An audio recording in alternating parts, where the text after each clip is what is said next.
Welcome to the Outback Way Podcast. This edition is sponsored by our guidebook, which is available from our website, outbackway.org.au. Welcome to the Outback Way Podcast. I am Helen Lewis. Buckle up as we take you on Australia's longest shortcut, a journey through the heart of Australia. Welcome to the Outback Way Podcast. Last time we spoke to Joe Nixon at the Alice Springs Beanie Festival. I hope you guys are all planning your trip to the centre to enjoy that event at the end of June, July. So today I have the great pleasure of chatting to Alison Summerville, who is the Secretary of the Boulder Opal Association in Winton and is also from an opal mining family who lives at Winton. Welcome, Alison. Thank you for joining us. Good morning, and thank you for having me. No problem. It's really interesting, and I know that in Winton there are various gem and opal shops, and it's a fairly big part of the Winton landscape. I just really am interested to know how did you come to be in Winton, and also involved with the mining in the opal mining in general? How did that all come about? Okay, well it's a bit of a long story, but basically my parents were a bit of adventurers. They started off in gold back in the 70s, just fossicking around, and became involved in the opal industry out here. They actually came from Longreach side and went out about 170 k's and to the little area around Burgemont Station and Mainside stations, which are not far from the Opalton mining area.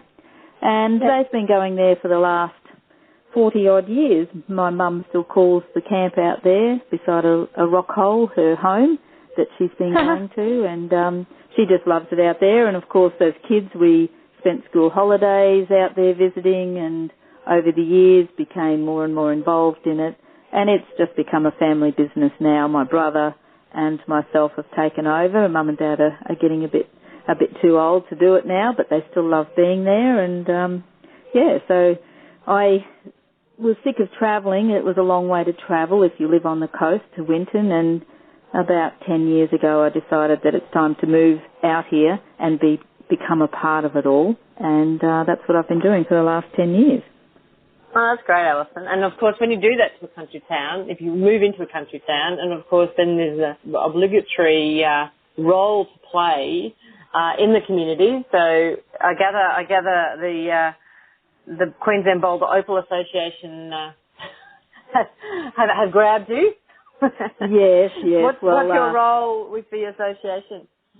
Well, it's when you go to meetings, which I always did, and I had a lot to say, let's put it that way. I always was opening my mouth, so the lady who was the secretary for 12 years said, I think it's time you took over, Alison. So I meant to start off as treasurer, and but we had some problems. My partner had a severe stroke, and I wasn't able to start. But the lady retired as secretary, and I was pushed into the job sort of willingly.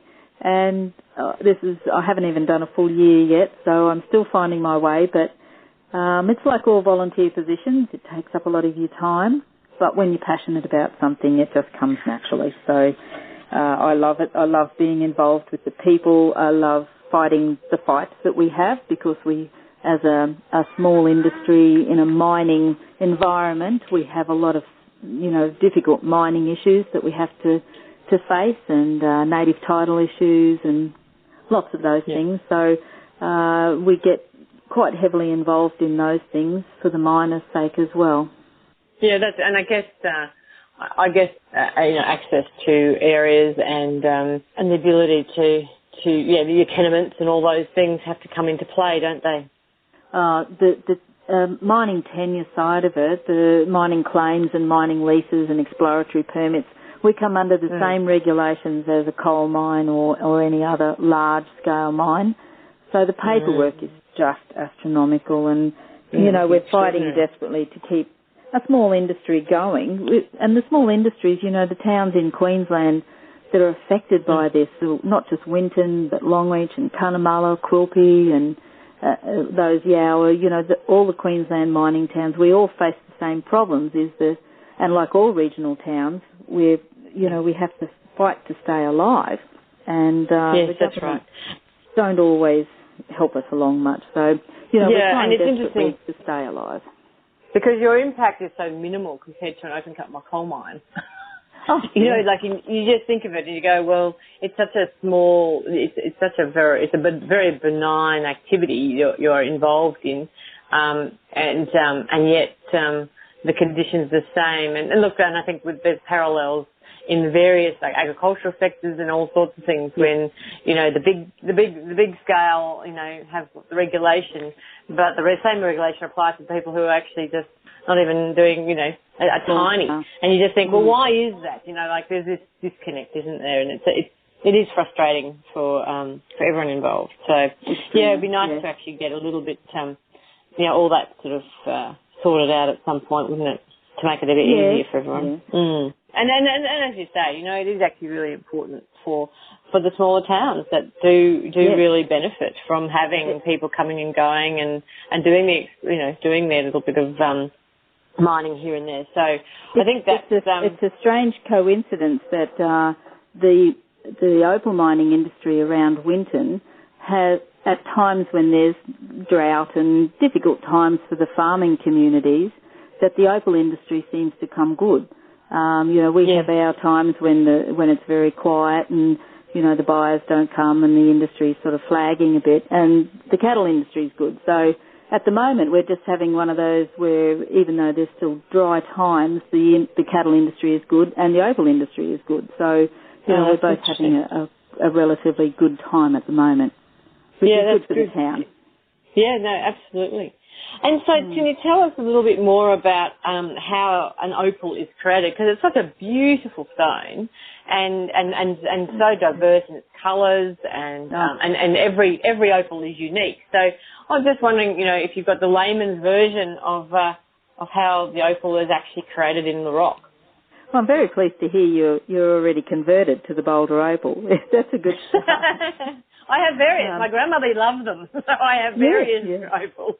Well, look, I'm no technical expert. I have my younger son is a geologist, and he's got some explanations, but there's still conjecture on actually how it all officially came together. But the Boulder Opal here in Queensland is a very unique formation, the Winton Formation here, and it's the only gemstone in the world that is formed on the surface of the earth. There is some volcanic opal discovered in other countries, but particularly the Queensland opal is formed on the surface. And it's basically a very shallow inland lake, which over the millions of years dried up, but left a lot of matter like shell and trees and fish and dinosaurs and all of these sort of things. Yeah, so lots of and fossils, over the really. millions. Oh yeah, we find a lot of fossils out here. So all of this matter is what basically creates opal. It's a silica base, and over the millions of years, the sediment forms on top of it, and it's solidified, and it's found within the actual layers where there's clay and boulder, and it's almost like together. the sap. It's almost like the sap of the plant, the silica of the plant. That has caused the colour, and then that just the actual colour. Yeah, colour is different. The colour, it's a difficult one to explain because what we call potch opal, which is our sort of clear, bluey sort of clear stuff, is the most perfect opal. And what it is, it's spheres, very small spheres laid down in layers. However, all of this silica broke down and formed over the millions of years. So when it's all aligned, all these little spheres are lined up perfectly, you get no colour. What happens is when it's a bit erratic and the spheres are a bit larger or smaller and they're out of shape and all of this, that is actually what creates the light refraction. So the pure opal is actually got no colour, but the other, when it's not isn't that interesting? Yes. That's very interesting. Yeah. When you look at it under a microscope, it's quite different. But the opal is one of those things, we're open cut miners, so there is some underground people here. But opal is one of the only gemstones where you can literally be digging away and all of a sudden there's a rock in the wall and it breaks open on a seam of opal, and there it is. That is the most stunning. People have fallen out of excavators trying to get to that colour in a hurry because it's so beautiful, so bright, right there, and you don't have to do anything to it. You don't have to polish it. No, you can just cut it out of the. You just cut it out, don't you? And you can set There's no heat treatment, nothing. That's it. It's as brilliant as you'll ever see it that first second, and it's quite the most stunning feeling to be holding a rock that comes from ancient plant and animal matter 60-odd million years ago, and you're the very first person to see that. It is the most amazing feeling. Yeah, I can really appreciate that. Yeah, that's extraordinary. It is. That's wonderful. So when we've taken it out of the rock and we've set it, so when people are looking, as you said, a pure opal has actually got no colour. So that's fascinating. Well, the pot. But obviously people really like the colour and the glitz and the glitter within the opal. So what tips do you have for people to pick a quality opal? Well, red is very rare. A proper red stone, whatever the play of the spheres that create the red pattern, the red colour, is about 5% of all opal. So red is always the most valuable.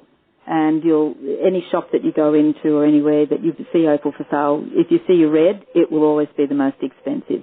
The blue greens, the beautiful greens, they're the most common colours to sell. They're the most commercially viable colours that you will see. But they're stunning. You can get the most stunning greens and blue greens and royal purples and all of those colours mixed up, and they're beautiful. So like all gems, a pure gem is worth more. So a solid, what we call a solid boulder opal, so it will have ironstone or sandstone on the back with a layer of opal on the top, which is naturally, it's formed together, so it won't come off. That is your most valuable stone, and red, of course, being your highest value. And then, then commercially they've gone to slicing opal into what we call doublets and then triplets. So a doublet is a very thin slice of opal adhered to an artificial back, and that's a doublet. And then the triplet has a quartz or a dome over the top of the opal and a thin slice of opal and then an artificial back. So, they're the three. You get your solid, your doublet and your triplet. And of course the triplets are less valuable, the doublets are in between, and then your solids are the most valuable. Yeah, sure. Okay. And then it will be rated on your colour. Yeah, right. Does the bling factor come into it? Yeah, of course, anything that's brighter. Certainly we've had opal that shines in the dark. It's so good. So, anything that's... Yeah, you can get some stunning pieces. We have what we call night stones that are better. You can take them into the bright sunlight and they lose a little bit of their brightness, but under a fluorescent light, say, they're different. Opals are just so beautiful. You can wear them in so many environments and people will see it and go, wow, that's shining this way or it's shining green. The other thing, of course, which I haven't explained very well, is the play of colour, what we call the play of colour with opal. So we get picture stones, we get patterns of colour, we get all these different colour faces in opal. So there's what we call harlequin pattern, which is squares of different colours that flash. As you turn the stone, it flashes different colours. There's so many variations to opal. It's very difficult to explain it in a very short time. And the other thing we have is not just with the boulder opal. People get a little bit confused and they say, oh, opal, it's so expensive and this. It's not. What it is they're always looking at the best of it in a jewellery store. What they need to do is come to places like our festivals and have a look at the variety of opal, because we have all this other, we'll call it lower grade, but it's the more wearable. We have matrix, which is one of the most beautiful stones. So many people love the Boulder matrix because it has all the colours, but it's not a solid opal. It's like speckled through the stone, And and it's like it's like the milk opal. The milk opal is like the white background. Milk opal is different. Yeah, that's okay. Milk opal is more the Cooper Pedy type opal. We don't get much of the milk opal here in. Okay. All right, just a different stuff. Yep. The matrix, Queensland Boulder matrix, is stunning, and you can shape it any way you like. You can drill it and put a piece of leather through it. You can set it in beautiful gold jewelry. You can do whatever you like with it. There's so much creativity with opal, and a lot of people, until they actually come to something like a gem show or an opal trade show or something like that, and see the variety, and they're really quite blown away. We've got a lovely young lady here who's making all sorts of, she makes fascinators with pieces of opal, and she makes... Oh, how wonderful. Yeah, and she's just one that's, creating carvings. There's so many people that love to carve opal, and they make stunning carvings, and you can do just about anything with a piece of opal, from a ring, a bracelet, pendant, hat pieces. It really is a very versatile gem.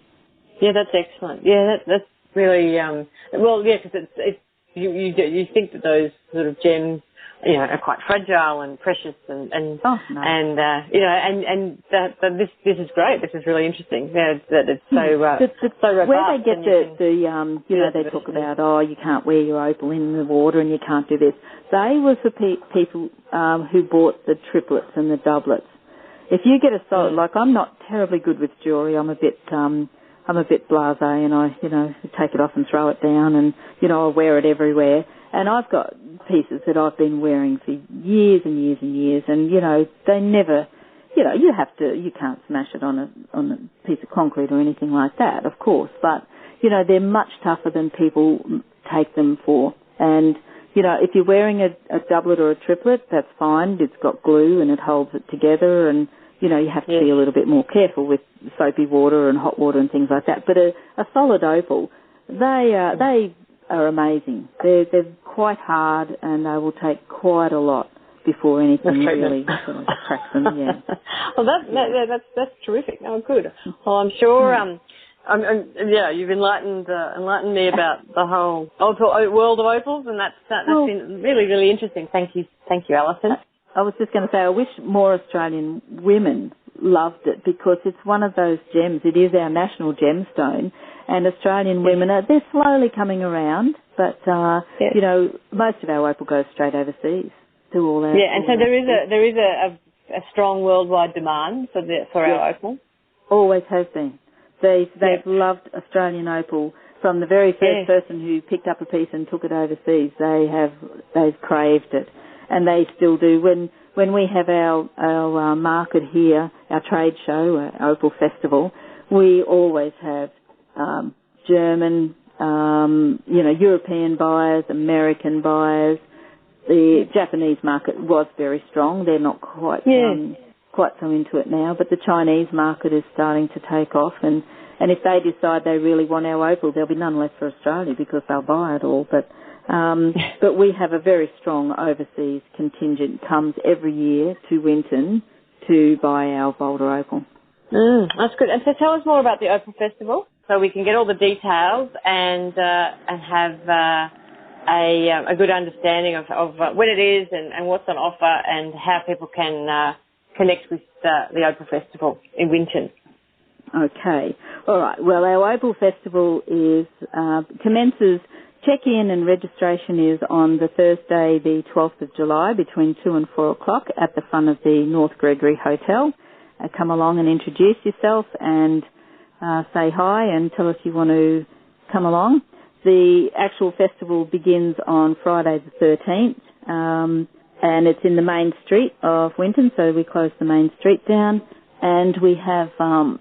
usually people just bring their utes, or vehicle, whatever vehicle they've come in, and you can just park in the main street and set up whatever product you have. So, we have all sorts of products turn up. We have everything from rough parcels. People turn up with buckets of rough for people to buy, or large parcels. And there's always jewellery, and everybody everybody's very creative. A lot of people have got different items, carvings and all sorts of things. And so we set up there in the main street and the rotunda. We have a lot of fun. We all talk. We all exchange information and talk about where we're mining and what we're finding. And we often buy and sell amongst ourselves, but we always welcome that's great. new people to come. A great along. sense of community. It is. It's our 25th anniversary this year, so the actual festival has been running for 25 years, and it's quite a celebration. And the other thing we have, of course, with our festival is we have our Jewellery Design Awards, and this year with the opening of the Waltzing Matilda Centre, we're hoping to have access to a couple of cabinets there where the jewellery will be on display, and then that is judged during the 2-day event. And we have 3 categories in our Jewellery Design Awards. We have the professional jewellery section, category 1, and the emerging jeweller, and then we also have an object section as well. And we encourage anyone to put in a piece, for their first time, and it's one of the few Jewellery Design Awards that actually has prize. So we have quite a nice prize given, a monetary prize for the winners of the Jewellery Design Awards, and they can look at all this information on the QBOA website. Excellent, Righto. Well, that's terrific. We'll put that up in the show notes for people to have a look at, the links and everything, so people can follow up and get in touch with you. And they can give you a call on, I've got a number, 4657 0082. Yeah, that's good. Now, I am away mining out bush quite a bit, but I certainly get back to people as soon as I can if they leave a message, and I'll get back to them. And the same with the email, so it's QBOA@bigpond.com is our email address, and same thing, I'll get back to people as soon as I can. This year's festival will be a lot of fun. We've really got quite a lot of inquiries of people that are coming as traders and stall holders, and I think this year's going to be one of our best years. Yeah, no, that sounds, it sounds like it's a great event. So thank you, Alison, so much for your time and for sharing and giving us a little insight into the world of opal mining and the event of the Opal Festival in Winton coming up in the 13th and 14th of July. Terrific. Thank you so Great much, to have you on the show. The Outback Way Events Calendar.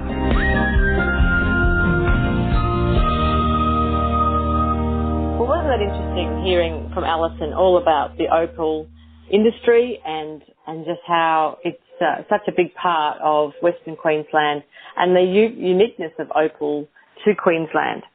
So we don't forget what is coming up, I'll give you an update. So we have the Winton Vision Splendid Outback Film Festival coming up on the 29th of June to the 7th of July. And just before the film festival, Winton is how it holds its annual Writers' Festival from the 26th to the 28th of June. So if you're interested in writing books or learning how to write, wanting to put some stories together, I really recommend you get in touch with Jeff Close on 0458 532 677 to talk about the Writers' Festival. Then after the Winton Writers' Festival and Film Festival, there's the Beanie Festival from the 29th of June to the 2nd of July. We would have heard from Joe Nixon previously about that and what a great event that is in Alice Springs. In July, the Winton Film Festival continues to the 7th, the Beanie Festival until the 2nd. Then we move into the Alice Springs show in the first week.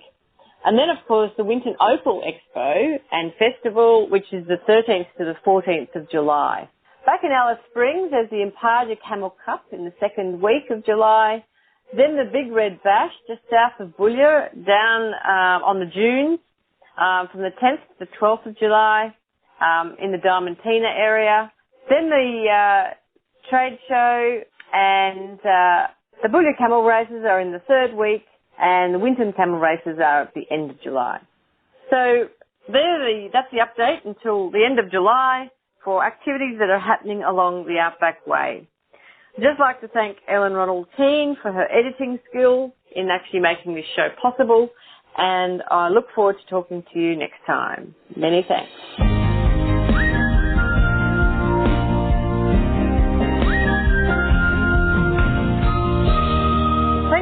tuning into the Outback Way podcast. Our notes and links will be on our website, outbackway.org.au. You can subscribe to our newsletter, buy our guidebook and download the app if you haven't already. Please join us on Facebook, Outback Way, Australia's longest shortcut, and on Twitter at Outback Way 1. The Outback Way podcast is all about your trip. We're really trying to make it easier for you and give you valuable information to make it more enjoyable. So we'd love your feedback. Send your questions, comments and travel stories to info@outbackway.org.au, and if you share your story, we may even feature you on this podcast. Thank you for joining us through the heart of Australia on Australia's longest shortcut. Cheers for now.